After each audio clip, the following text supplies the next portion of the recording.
ពីណាគេ introvert ដូចខ្ញុំហើយចង់ញ៉ាំខ្ញុំតែអត់ហ៊ានចេញទៅក្រៅទិញមែនអត់អស់បារម្ភហើយនេះណែធ្វើខ្លួនឯងញ៉ាំអស់តែ30000ឆ្ងាញ់ហើយបានច្រើនទៀតផងមានទាំងគ្រឿងសមុទ្រមានទាំងសាច់ជ្រូក3ជាន់បន្លែគ្រប់មុខហើយថែមទាំងឆ្ងាញ់ជាងយើងទិញគេទៀតផងតោះឥឡូវនេះយើងទៅមើលពីវិធីនៃការធ្វើរបស់យើងទាំងអស់គ្នាជាដំបូងយើងមានជាមួយនឹងទឹកជ្រលក់សម្រាប់ធ្វើញាំខ្ទឹមសខ្ទឹមក្រហមម្ទេសបន្តិចក្រូចឆ្មា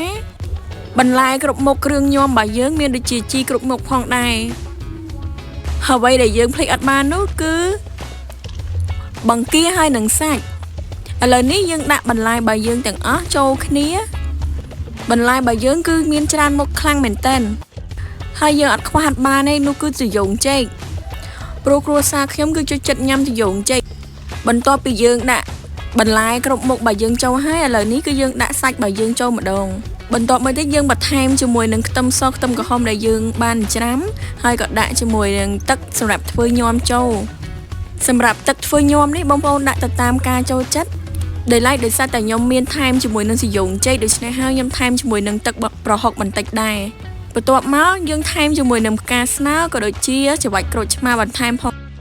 ព្រោះគ្រួសារខ្ញុំចូលចិត្តញ៉ាំជូររៀងដិតបន្ទាប់ពីយើងច្បល់ចូលគ្នាឲ្យសព្វយើងអាចធ្វើការថែមជីគ្រប់មុខបើយើងចូលបានហើយបងប្អូនទាំងគ្នាដោយសារជីគឺវាទន់មែនតើអញ្ចឹងយើងថែមចុងក្រោយហើយគ្រាន់តែច្បល់មួយផ្លែតទៀតគឺជាការស្រេចឲ្យបងប្អូនទាំងគ្នា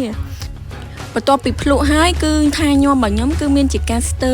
ទឹកត្រីបន្តិចហើយយើងថែមជាមួយនឹងសរែកដីលីងដែលយើងធ្វើការបុកក៏បានឬក៏គ្រាន់តែច្បល់វាជាពីរក៏បានដែរបន្ទាប់មកយើងច្បល់វាម្ដងទៀតហើយយើងអាចយកញ៉ាំបានហើយបងប្អូនញាំនេះគឺបែបលក្ខណៈគ្រួសារគឺថារសជាតិឆ្ងាញ់ខ្លាំងមែនតើបងប្អូនចូលចិត្តញ៉ាំញាំដែរឬទេបើសិនជាចូលចិត្តកុំភ្លេចជួយ like ជួយ comment វីដេអូបងប្អូនផងណាអរគុណច្រើនបង